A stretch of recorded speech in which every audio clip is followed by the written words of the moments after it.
Stop hiring virtual assistants until you watch this video, or you'll keep wasting thousands on misaligned expectations. You might think hiring an overseas VA is a simple shortcut to scaling, but you're likely setting your business up for a silent collapse. Most founders fail because they treat human talent like a basic software transaction. Today, we're uncovering the systemic flaws in your onboarding that lead to total remote partnership failure and exactly how to fix them. Let's start with the biggest mistake, the transactional trap. Treating an overseas hire as a plug and play tool instead of a human asset is a guaranteed recipe for immediate turnover. In today's automated economy, the set it and forget it mindset is dangerous. You cannot just hand off a list of tasks and expect magic. If you want to scale effectively, you have to transition out of the gig worker mentality and start building a sustainable remote department. Next, we have to talk about the invisible barrier of cultural nuance.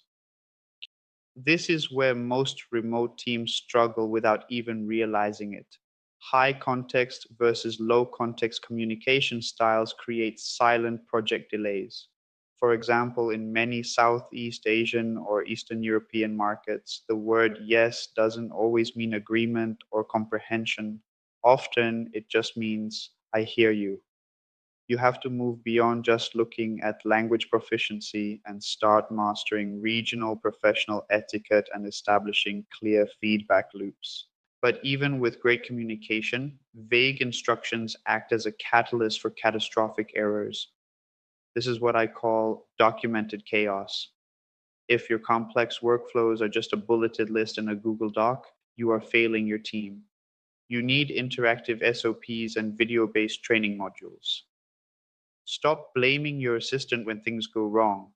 It's time to shift the burden of clarity from the assistant back to your own management structure. So, how do we fix this? We start with an onboarding audit. The specific friction points in the first 14 days will predict your long term failure or success. You need to implement a phased integration strategy. Build trust through small, scalable wins rather than overwhelming a new hire on day one, and leverage modern AI collaboration tools to bridge the gap between time zones and daily oversight.